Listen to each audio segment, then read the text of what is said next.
Ce week-end a eu lieu le meilleur événement Pokémon que je n'ai jamais vu de ma vie. C'était un événement autour de la méga évolution et pour la sortie du jeu Pokémon Legend Zelda.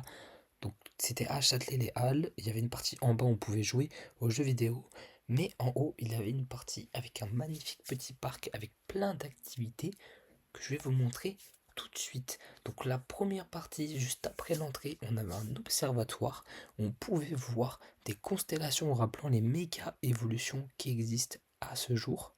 Donc on pouvait donc appuyer sur des boutons pour faire éclairer les méga évolutions préférées. Donc par exemple là on fait allumer le méga Léviator.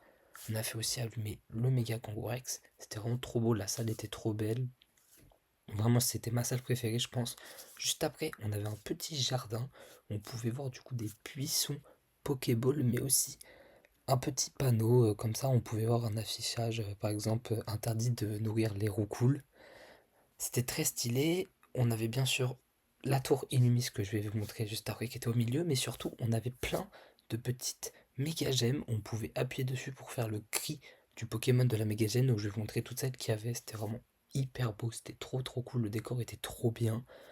Juste après, on avait une partie avec des cadenas. Malheureusement, j'y étais le deuxième jour, du coup, on pouvait plus afficher de cadenas, mais c'était vraiment hyper stylé. Après, du coup, on avait une partie, on avait un espèce de grand Rubik's Cube avec plein de photos d'images des Pokémon et de leur gemme sésame et de leur méga évolution activée. Du coup, pour la part, j'ai fait celle de Méga Léviator qui était hyper stylée. Voilà, c'est une de mes méga évolutions préférées. Du coup, une fois qu'on avait fait le Rubik's Cube, la gemme en haut s'allumait. Mais on pouvait aussi prendre une photo avec Pikachu et Evoli, ou devant du coup la tour prismatique qui était au milieu, aussi un petit Pikachu qui nous attendait, un méga Lucario à l'entrée, mais surtout le plus intéressant qu'on a, c'était cette magnifique maquette de la ville d'Illumis, du coup la ville qui on va se dérouler toute l'histoire du jeu Pokémon Zelda qu'on va voir, et du coup on peut voir cette magnifique maquette hyper représentative avec des bâtiments plus grands que les autres, vraiment c'était, elle est hyper belle, vraiment cette maquette je la trouve trop belle.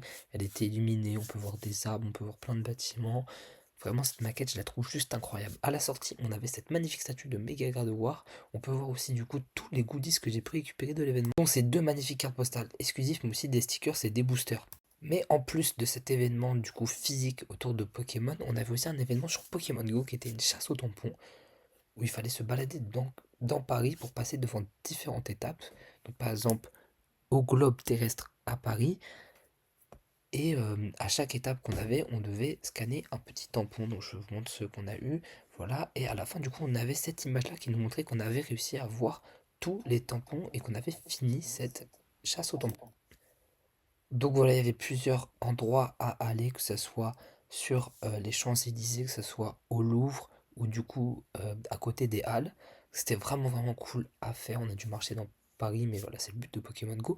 Mais en même temps, de cette chasse aux tampons qui nous a fait pas mal marcher, il y avait un autre événement quand j'ai été le dimanche, du coup, le 14 septembre, il y avait un Community Day qui est le Community Day de Flabébé.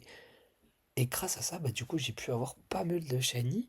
Euh, du coup, je vous montre les bébés shiny que j'ai eu. J'ai réussi à avoir les trois fleurs différentes. Donc voilà, j'ai eu plusieurs fois la rouge d'ailleurs, mais surtout, j'ai pu participer à un raid obscur et réussir à choper ce magnifique Regigigas shiny. Vraiment, je suis trop content d'avoir chopé ce shiny. Il est beaucoup trop beau et trop stylé. En plus, vu qu'on a pas mal marché dans Paris, j'ai des œufs qui ont éclos. J'ai eu ce magnifique baby montage shiny. Donc voilà pour ce magnifique événement. Et je vous laisse avec la photo de fin d'event. Voilà, petite photo devant le dernier tampon qu'on a récupéré de la journée.